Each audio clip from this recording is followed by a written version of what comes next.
imagery on the churches, and if we actually connect it with the fact that a lot of cemeteries are in the church, the churchyard basically, and if we think that we come to church at night, it becomes a very scary place. It feels like they have both components. They have the security and comfort and be a nurturing place, yet at the same time it's a very kind of a scary and a horrifying place.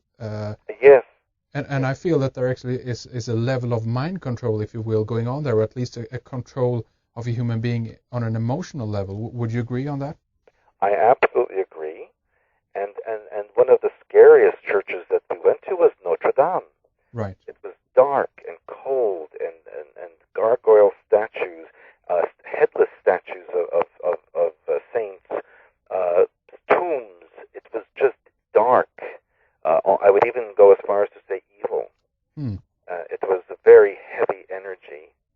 And then we found out that the Notre Dame church is built over a Roman settlement, and the Roman settlement was built over an Egyptian settlement. There you go. And then the word Paris apparently came from the Egyptian Par Isis, for the place of Isis. And that's what Notre Dame is built over. Very interesting. Yes, quite fascinating. And then you look at the sequence of monuments from the Grand Arch to the Eiffel Tower to the Louvre and the Arc de Triomphe, and it's all on a ley line called the Rose. The Rose line. The Rose ley line goes from Paris to Barcelona. Right. And so apparently, in the summer solstice, when the sun rises, it goes right through this ley line, through the Arc de Triomphe, through the Eiffel Tower, right into the pyramid they built in front of the Louvre. So very, very ritualistic energies in Paris. Quite fascinating, actually. I'm reminded of a recent article that stated that they did a dig that shows that Paris is about 3,000 years older than first thought, and they actually go back to about, let's see here, what does the article say, about 7,600 BC, way back. So I mean, it's, as you say, it's a very ancient site, and one can understand if there have been settlements, rituals, what have you, going on in this area for a long time.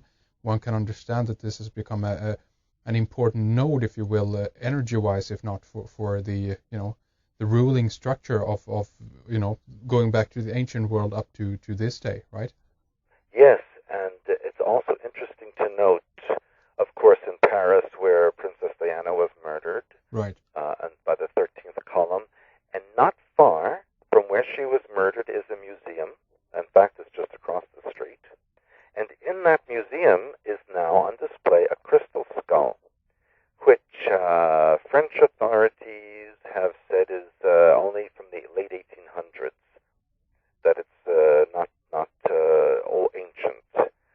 But we went to see that skull, and at first we weren't allowed. They said, no, you can't go. There's too many people, and it's too late. And so my Swiss friend, who is the guide, he said, well, we spent money now to come in here. We're not leaving till we see it. So they allowed us to go up to see the skull. But interestingly, when you go to see the skull in this museum, you must go through this dark, black, winding corridor like the yellow brick road in The Wizard of Oz, how it winds around and winds around in curves. And then finally you get to the skull, and it's placed in a position where you cannot get behind it. You can only see the front of it. You can't walk behind it. There's a wall around two sides of it. Right. Which I thought was interesting. And then after a few moments, the guard says you must leave immediately. They basically threw us out. Okay. That's weird. Yeah. So it was quite a negative experience. I felt this skull had very negative ritualistic energies in it. Well, it's interesting with the crystal skulls. There's a whole theory about that, of course. But you say that they had the official theory now is that it dates to about sometime in the 1800s. Is that right? Well, this particular one, there's about 12 of around the world. Of course, yeah. The Mitchell-Hedges skull is considered to be the most perfect or original, Right. and the others are supposed to be copies of it. And I mean, is a theory that this actually goes back to Maximilian von Habsburg when he was emperor of Mexico. That he found allegedly, or at that point were in the possession of probably one original one, but then potentially he, together with a few other people who were working within his court, if you will, were actually potentially doing these frauds or fake skulls in order to kind of flood the market and make a lot of money on that. That's an interesting theory, of course, but I definitely think that there are some genuine, if you will, real one out there, of the crystal skulls. Yes, and most people don't know what to do with them. Yeah, that's right. And I mean, some people say that there is a information stored. There is a resonance between human and that particular crystal. Have you heard about that? Yes, I have. In my opinion, that Mitchell-Hedges skull that was allegedly found in Belize is the most fascinating with the most information. But this one in Paris was odd because it has a flat bottom. It wasn't like a real skull. It had a flat bottom, as if it was resting. It was supposed to rest on top of something else. And the eye sockets, the teeth, they're not human. They're not. Some people say they look like monkey skull, but it wasn't that either. To me, it was something totally different. It was a very and then it haunted people in my group for days after, in their dreams, and it was in their heads. It was like bombarding us. It was not a good thing. That's interesting. And I mean, logically, if it is true that information can be stored in these skulls, I mean, if we think about it, it actually could be, let's say that this is a skull that has been involved in ritual or even ritual sacrifice, what have you. This could actually be information that is, or in way of a frequency that is embedded in and preserved in the skull, and when people approach it or see it or whatever, this is something that they actually pick up on, and then, obviously later on this might come out as a nightmare or something like that, Yes, very true, very true. Interesting.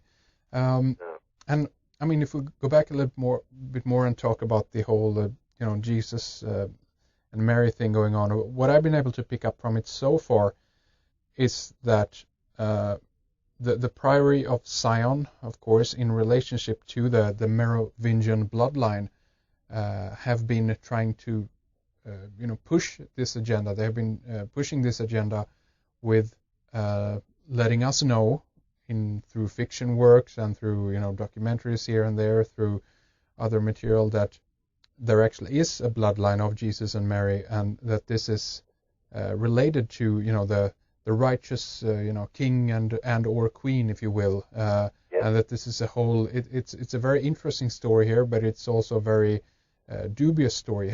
Do you have a take on this and where this potentially might be going in the future? Well, and I wrote about that in my Blue Blood, True Blood book, where, yes, the figure of Christ, who was really Emmanuel, did have an affair. I don't believe they were married, but I think he had an affair with Mary Magdalene and had 3 children with her. And Peter was very jealous of Mary Magdalene.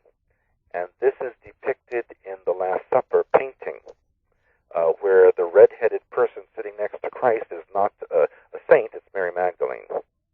Right. And you can see Peter looking at her with contempt and almost wanting to kill her.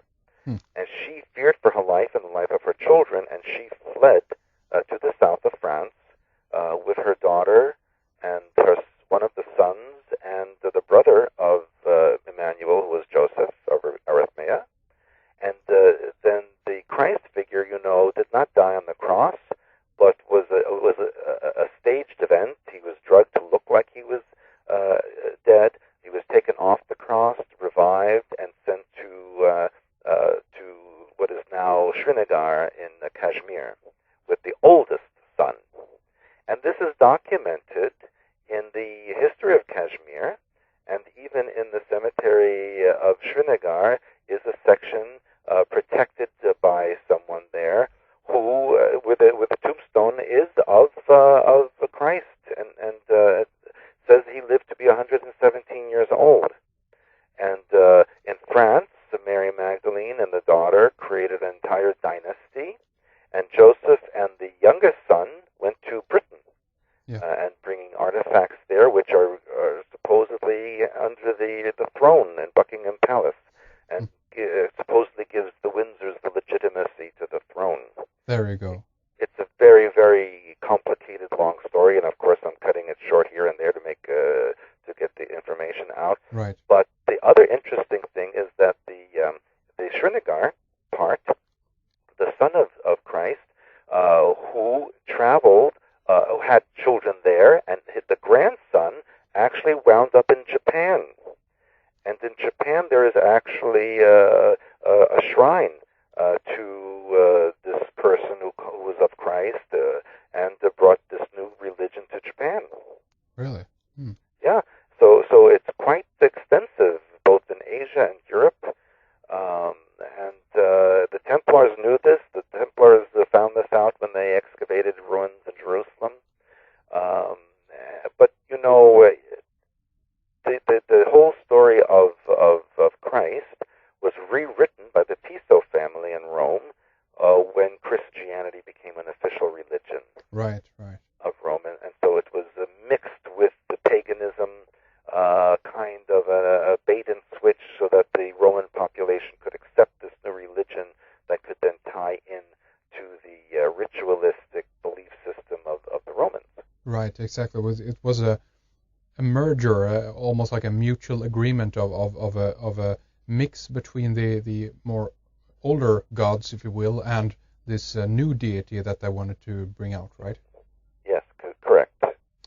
And I mean, you mentioned then that in a way this might, all the theories that are going around, that this might actually validate then, if you will, that the Windsors actually are of this bloodline. If that is, if this is true or whatever, do you think that that they actually will unveil this in some way, or try to push this in some way? Yes, and this is why. This is why Diana was murdered, where she was murdered, and then her body is basically encased in a shrine on an island in England, waiting to be worshipped. They will come up with genetic proof that all of them are descendants of Jesus, and making them holy rulers of the earth. There you go. And is there any truth to this, or is this all bollocks in order to rule the planet, basically? Well, it's been let's say, enhanced in certain places. Yes, it's true that he had children, and yes, the children had children in Europe and spread out across the continent. But all of that's been diffused with many intermarriages and subsequent events. Basically, what they will do is they will take the DNA resonance from the Shroud of Turin, which has recently been re-verified by scientists at Hebrew University in Jerusalem, and they will use that clone that they've already created as a proof of the second coming of Christ. And they will match the DNA of this person to the DNA on the shroud, and obviously if it's a 100% match, who is going to say it's otherwise? And then he proclaims the New World Order as his new holy empire, and installs a New World religion. But you're saying that this will be the clone? Yes. Really? Yeah, it's not a natural being. It's something that was manufactured. I've heard a little bit of theories here and there that Prince William is actually going to be kind of unveiled, if you will, as the new quote-unquote Messiah. Have you heard about that? No, that's a new one on me. Really? Okay. Well, I mean, if you think about it, that the new kind of Holy Trinity, because of the mother of Diana, then the mother Diana, of course, and then you have Prince Charles, who is related